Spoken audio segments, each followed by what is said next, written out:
हर लड़के की जिंदगी में एक ऐसा मोमेंट आता है जिसके बारे में कोई खुलकर बात नहीं करता।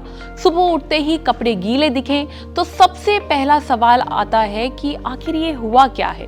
कई लोग डर भी जाते हैं, कुछ इसे बीमारी समझ लेते हैं तो कुछ शर्म की वजह से किसी से पूछते भी नहीं हैं। फिर शुरू होता है क्या? गूगल सर्च, दोस्तों की अधूरी सलाह और सोशल मीडिया पर फैले ढेर सारे मिथ्स। कोई कहता है कि नाइटफॉल होने से बॉडी वीक हो जाती है, कोई इसे गलत आदतों का नतीजा बताता है, तो कोई इसे गंभीर बीमारी मान लेता है। लेकिन क्या वाकई ऐसा है? सच है इस बात में? सच तो ये है कि इसे नाइटफॉल या नॉक्टर्नल इमिशन कहा जाता है और ये कई लड़कों में प्यूबर्टी के दौरान होने वाली एक नेचुरल बॉडी प्रोसेस हो सकती है। तो अब समझते हैं कि आखिर नाइटफॉल किस एज में शुरू होता है, क्या ये हर लड़के को होता है, कितनी बार होना इसे नॉर्मल माना जाता है और कब इसे हल्के में नहीं लेना चाहिए। इन सारे सवालों के जवाब दे रहे हैं डॉक्टर मंजुल कुमार, जो कि यूरोलॉजिस्ट हैं। नाइटफॉल यानी कि नॉक्टर्नल इमिशन एक ऐसी नॉर्मल शारीरिक प्रक्रिया है जिसमें बिना किसी इच्छा के रात के समय सोते टाइम वीर्य शरीर से बाहर निकल जाता है। ये पूरी तरीके से नॉर्मल है और इसका अमूमन तौर पर कोई नुकसान शरीर को नहीं होता है। एक बहुत आम क्वेश्चन है जो लोगों के मन में आता है कि ये कब स्टार्ट होता है। तो प्यूबर्टी के दौरान लगभग 13 से 14 वर्ष की उम्र में जब शरीर का विकास होता है और हार्मोनल चेंजेस आते हैं, तब ये नॉक्टर्नल इमिशन और नाइटफॉल स्टार्ट हो सकता है। ये हफ्ते में 1 से 2 बार या महीने में 3 से 4 बार तक हो सकता है, लेकिन ये कम्प्लीटली नॉर्मल है।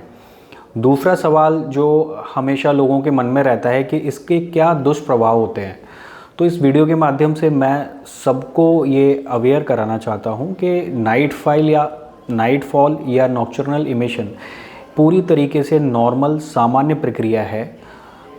इसका अमूमन तौर पर शरीर पर कोई नुकसान नहीं होता।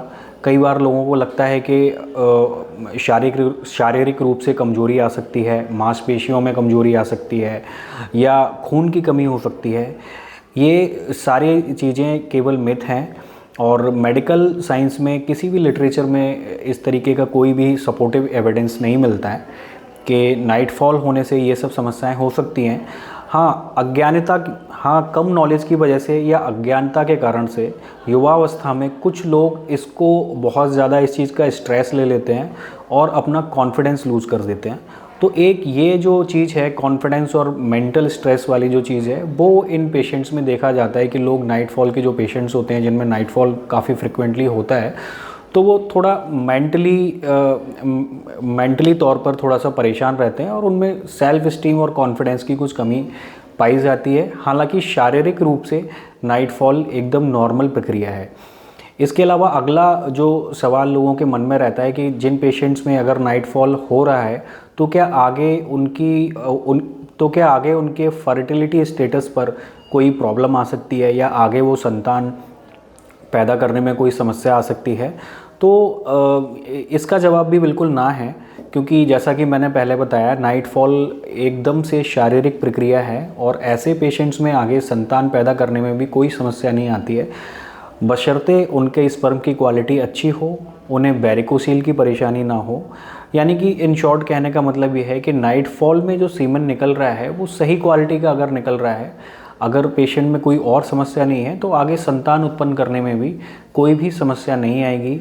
वेल, आपके डाउट्स क्लियर हो गए होंगे। जो भी मिथ्स था नाइटफॉल को लेके वो डॉक्टर ने क्लियर कर दिया होगा। इस वीडियो को लेकर आपका क्या कहना है कमेंट बॉक्स में जरूर बताएं और हेल्थ से जुड़ी इस तरह की और भी वीडियोस के लिए लाइक एंड सब्सक्राइब करें thehealthsite.com।